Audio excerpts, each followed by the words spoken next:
All right, cake lovers, it's another month. We've got another cake, and this time we're making my peach crisp cake. It's perfect for summer and the end of summer, especially because peaches are in season. They're gonna be so yummy. But don't forget, if you cannot get fresh peaches, you can always use canned peaches or even frozen peaches. So you've got some options. You can make this one all year long, but August is definitely a great time to grab those fresh peaches and throw them into our compote. We'll be going over that in just a minute, but before we do, let's talk about everything you've got in your cake box. So remember, you've got your cake box, your frosting box, and an extras box.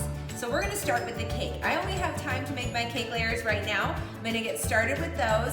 I'll wrap them and freeze them once they're totally cool. And then when I'm ready to do the fillings and the frostings and decorate the whole cake, I'll kind of get everything else ready.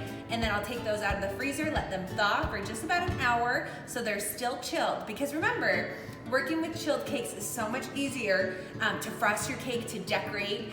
They just handle so much better. You won't have as many crumbs come up into the cake and into the frosting as you're decorating. So again, cake layers, great thing to make ahead of time. That's why we're doing this right now. I'll come back and we will do frosting and the fillings a little. First things first, let's look at your cake box. What you'll have in there for this recipe. You have your cake flour in there. You have granulated sugar. You also have a packet that's got your baking powder and baking soda. And then you have a little container that has your clear vanilla extract and your butter extract. And then there's also a container that has your canola oil. So all of those things are in your box. And from the fridge, you want to get 1 cup unsalted butter. And then you want to get 7 eggs. You're only going to use 5 whole eggs and 2 yolks. And we're going to do a cup of peach yogurt. So if you can find the peach yogurt, that's preferable. You can also do just a plain Greek yogurt. And one more thing before we get started on the cake layers, preheat your oven. Get that turned on, ready to go, like 20 to 30 minutes before you're actually going to be putting your cake layers in the oven. This really lets your oven circulate the heat, reach its full potential of heat, which we want. That's gonna create better cake layers, and you're gonna get a nicer rise out of your cake. Also recommend using an oven thermometer just to check the internal temperature, make sure it's accurate, because again, just a few degrees off from that 350 or 325, whatever your recipe is telling you, will make a huge impact on how your cake layers bake. So check your oven, get that preheated. I'm all set. The other thing too I do beforehand is I've got my Fat Daddy-O cake pans. These are 8-inch by 2-inch cake pans, and I've sprayed the whole pan inside, sides and bottom, with nonstick spray, and then I lined the bottom with parchment paper, and then I sprayed again. So I did that with all 3 of my 8-inch cake pans, and now I'm ready to start mixing up these cake layers. All right, so my butter's been sitting out for a little bit. I can easily press into it. It's not melted, but it's definitely softened. And I'm gonna go ahead and put these 2 sticks of butter in my mixing bowl.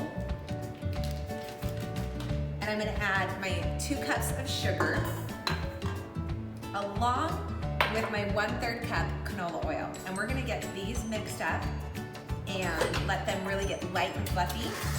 This is really the only time you want to turn your mixer on that high. I always scrape down the sides and the bottom of my bowl. Again, we want everything to mix really evenly and really well so that our cakes bake evenly and get a really nice rise out of them. Okay, so now it's nice and fluffy. That's mixed really well. I'm going to start adding my eggs, just a little bit at a time. I'm also going to now add my clear and butter extracts. Adds a great flavor to the cake. While this is mixing for just another few seconds, I'm going to put my baking powder and my salt in with my flour.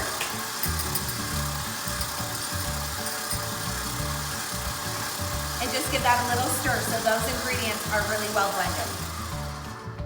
All right, scrape down the sides and the bottom of your bowl before we move on to the next step. And you'll see this is kind of thin right now, really yellow, beautiful color. And we're gonna alternate adding our flour mixture with our yogurt. Starting with the flour.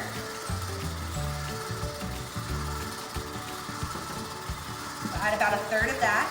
And then I'm just gonna go ahead and 2 of these is gonna, 2 of these will give me about 1 cup.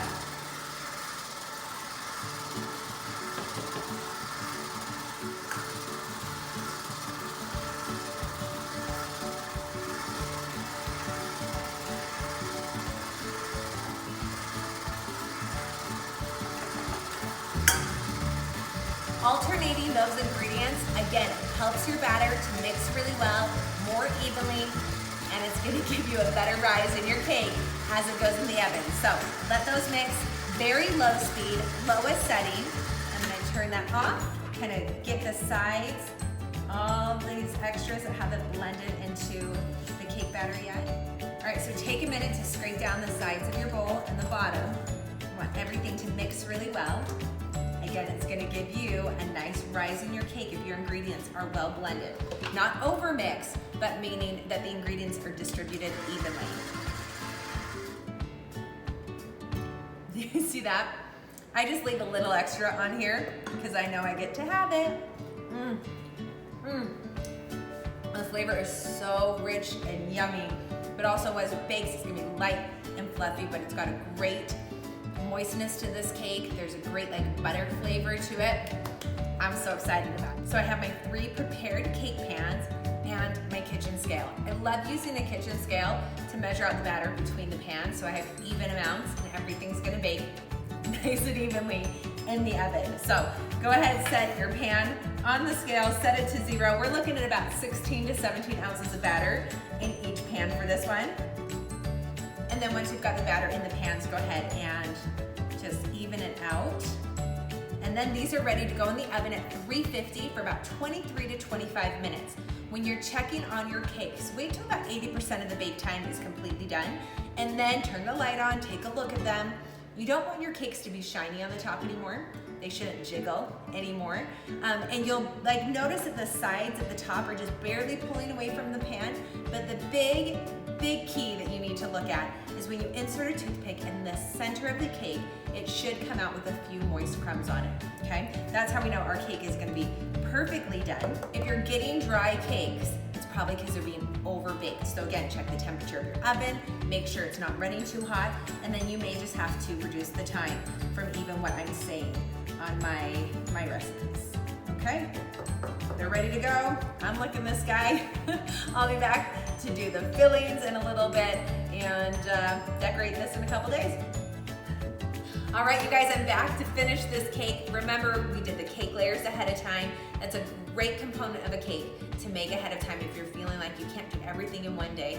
I always, even if I do have a lot of time on the party day, I still wanna make my cake layers ahead of time. Just makes life so much easier. So those have been frozen, and I actually just barely pulled them out of the freezer so that they're starting to thaw, but they're still gonna be chilled when I start to stack and decorate my cake. We want that because it keeps the crumbs locked in really, and I'm not gonna have so much get up into my frosting. So I still have to make my frosting. We'll go over that in just 1 minute, but I wanted to talk about the fillings for a minute. First up, you have this crumble. Oh, this yummy cinnamon oat crumble. You pretty much have everything in your cake box for it except some butter. So you need to get some butter out and soften that. You throw everything together in a mixing bowl and get clumps. You want things to look like big clumps, and you're gonna bake that. Let it cool completely. You don't wanna throw that hot into your cake, or it will melt the buttercream. It won't hold the same way. So you can also make this one ahead of time. Again, kind of put things on different days of the week, and then just store that room temperature in an airtight container or even in the freezer. But that one's super, super easy to make. And then the other filling in this one is the peach compote. So you can use fresh peaches or canned peaches. And you're gonna chop up about 2 cups of your peaches. And you're gonna start cooking 1 cup of them with the cinnamon, the cornstarch and the brown sugar that you have in your cake box. So we're gonna let that kind of stir together and start to soften the peaches. And then you're gonna puree it. And let me get a spoon out so I can kind of lift this up and show you the consistency. But if you see, it is like, it's thick now, right? Like we've pureed 1 cup of the peaches with that brown sugar and the cornstarch. And then I went ahead and added that other cup of chopped peaches into the saucepan with the puree, let it cook for a little bit on its own. Again, made that one ahead of time, and it sits in the fridge, it thickens, it cools. So again, this cake I love because it's like, I have all these 3 things done. All I need to do now, make the frosting and decorate. Okay, so let's talk about the buttercream. This is a whipped vanilla bean buttercream. You actually have some vanilla bean in your box. You have your powdered sugar in your box. First things first, we always want to sift our powdered sugar, get out all the clumps. So it's pre-measured, but you still need to do a little work here. and just go ahead and sift this through. I like to use this big mesh strainer over a big bowl, a whisk. It goes so quick. Let me get this done and we'll keep making our frosting. All right, it's all sifted. We've got the clumps out. It makes a finer consistency in your powdered sugar, which makes a silkier, a smoother consistency in your frosting. So don't forget that step. Sift your powdered sugar. The next tip I have for your frosting, start with cold butter or slightly cold. So instead of letting it sit out for a couple hours to get to room temperature, we want slightly cold. So I took it out of the fridge maybe 30 minutes ago.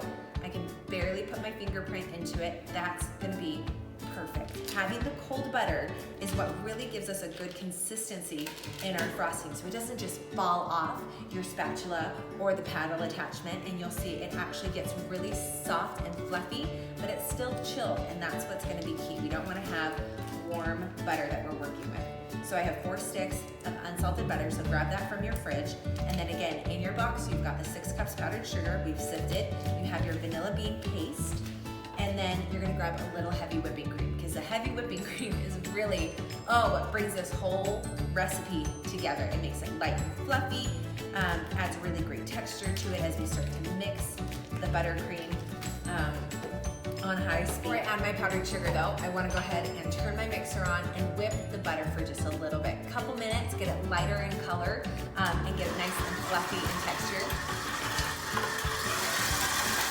All right, now turn that mixer on low speed so you can start adding your powdered sugar, just a little at a time. Now when you're measuring powdered sugar at home and it's not in the cake box, you wanna go ahead and scoop the powdered sugar into your measuring spoon, level it with a knife, and that's a perfect way to measure. So measure and then you sift.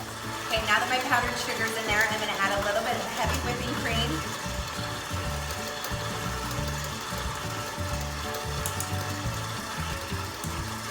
About a 1/4 cup. And then we've got our vanilla bean paste, which is measured for you.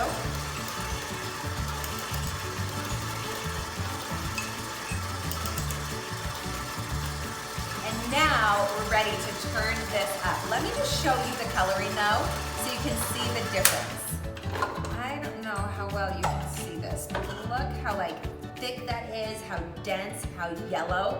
We are gonna turn this mixer up and we are gonna change the whole look of that frosting. It's magic, really.